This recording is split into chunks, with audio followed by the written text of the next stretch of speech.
Welcome students. Today I shall explain you about the phylum Platyhelminthes. In it I will describe you the general or common characters of the organisms of Platyhelminthes. Secondly, I explain you about the parasitic adaptations of tenia.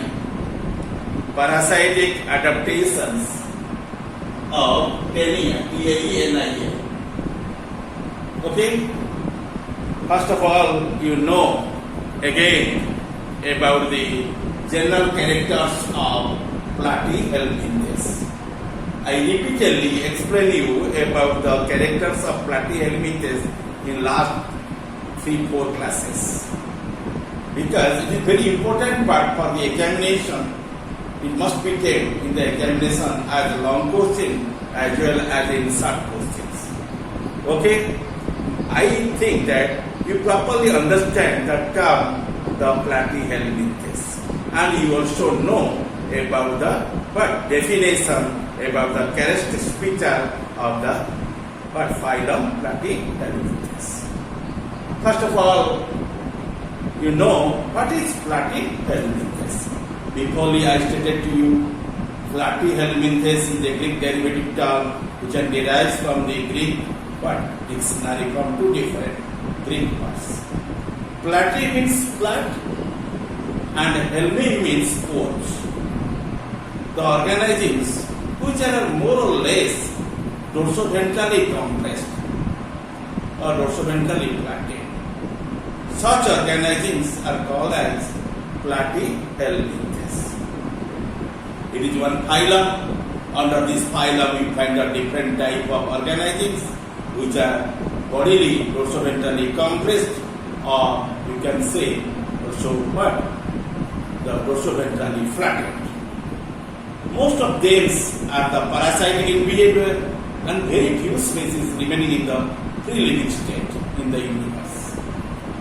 Okay, first of all, you know the animals which are belonging under the Platyhelminthes are bilaterally symmetrical, and you know they are also ventrally flattened like the river. Okay, and you know river generally used by the girls, and generally they are fixing their hairs, and they are even in the different colors, red to your violet. You find different colors of ribbons. However, the ribbons are dorsoventrally compressed or dorsoventrally flattened, almost like that. Your tenia solid is best example of it after your fasciola hepatica. And you already know the characteristic features of the fasciola hepatica, and you know the fasciola hepatica is an example of the Platyhelminthes. You also know their adaptive behavior through the parasitic mode of life. Today, you will know the characteristic features of the Platyhelminthes, and also you know the features of your tenia solid and their adaptive behavior on the parasites. Okay, let us know. And these animals are bilaterally symmetrical and dorsoventrally flattened like ribbon. Both the free-living and parasitic form are seen. Body is covered with by cuticle. Okay, organs for the attachment are present in their bodies, and these are acoelomate animals. Okay, definite coelomic cavity is not present in there, and coelomic cavity is already filled with the parenchymatous tissue. So these are the acoelomate animals. Except the cystoda, the body is unsegmented, and nervous system is primitive and ladder-like. Okay, and body wall is the triploblastic. You must find 3 definite germ layers like the ectoderm, mesoderm, and endoderm. Okay, and in parasitic forms, many organ systems are degenerated. There is no need to remaining within the parasitic body, because parasite wholly or fully depends upon the host for their nutrition, for their respiration, for their digestion, everything. Okay?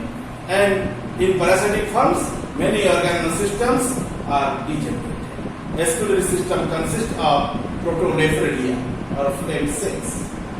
Okay? The excretory organ is not highly developed, that is remaining as a rudimentary form, and that rudimentary form is nothing called as the flame cells. By the help of the flame cells or protonephridia, the organism can perform the process of excretion. These are mostly hermaphrodite. They will be remaining in the bisexual forms, or you can say that is monoecious. Fertilization is internal.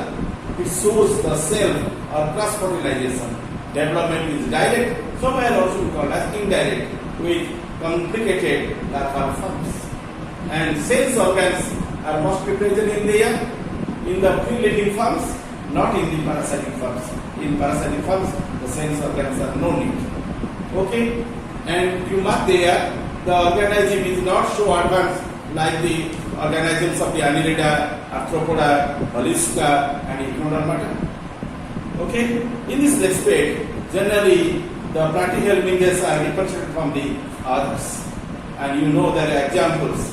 The examples are known as your planaria dugacia in English, and liver flop in the term of the English, but that one is called as zoologically Fasciola hepatica, and tapeworm is the English term, and that one is zoologically called as tenia solium. And these are the your examples of your platyhelminthes. Okay, if you to know something in my discussion about the characters of the platyhelminthes, now you know about the parasitic adaptation of the tenia, and tenia is known as your tapeworm, that is also ribbon like hole, and shows the several adjustments of its the internal parasitic life in comparison with the free-living animal. Let us know detail about it. First character, the external body covering or tegument is freely variable to the water and also nutrients, but it protects against the digestion by host alkaline digestive juice. Internal osmotic pressure is higher than that of your surrounding host fluid or the tissue, and pH is your tolerance is high, that means 4 to 11. Okay, adult as well as the larva lack the cilia and other organs of locomotion which are not needed. There is no cilia. Cilia is absent in there. Okay, cilia is not found in the body of the tenia. But you find there hooks are present. Hooks are there. No cilia, but hooks and suckers must be seen in their bodies. Okay? And you must find the suckers as well as also hooks in their bodies. Again,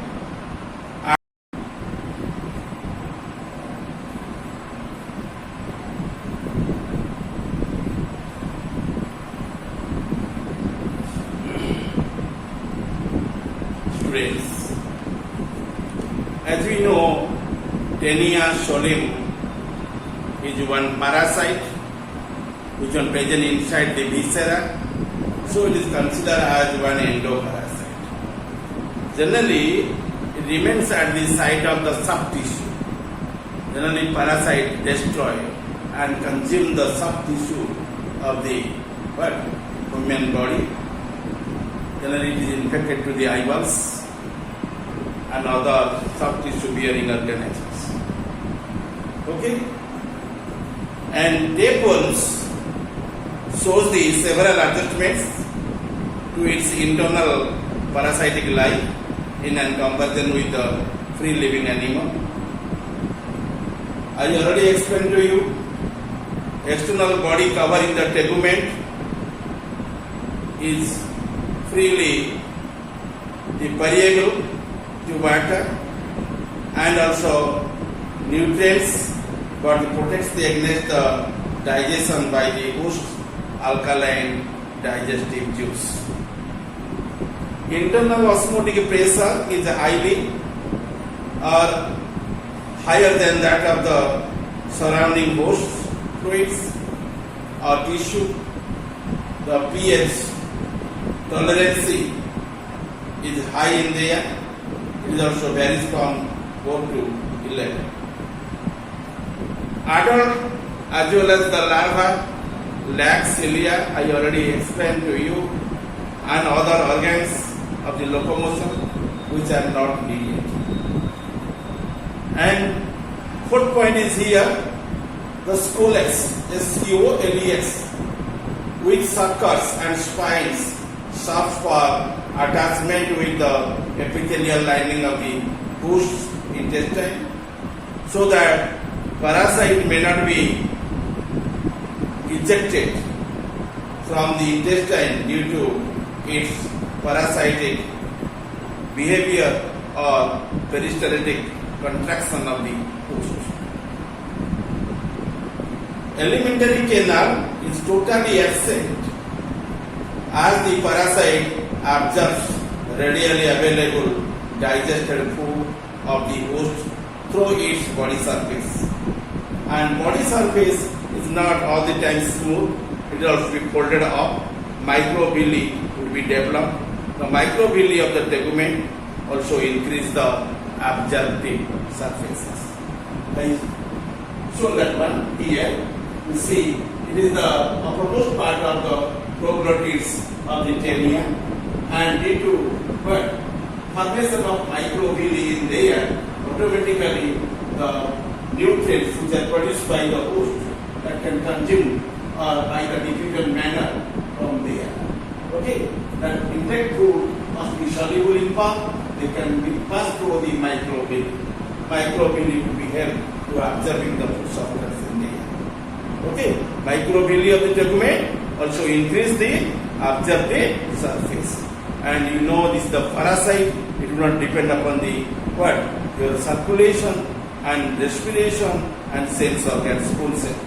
So these are absent.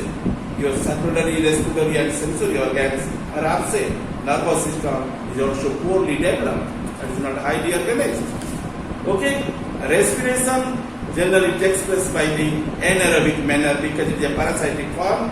It has no independent to receive the atmospheric oxygen to performing the respiration mechanism. Okay, respiration generally is anaerobic as free oxygen is not available in there.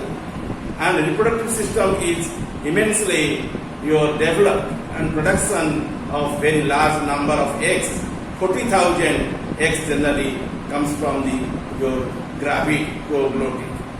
Gravid proglottid, each one gives of the 40,000 eggs and suitable faces many challenges to the survival of the species. And resistance covering, which is called a cell or capsule, and generally form and around the zygote to avoid the bad situation or adverse conditions. Not only zygotes, what else should be embryo?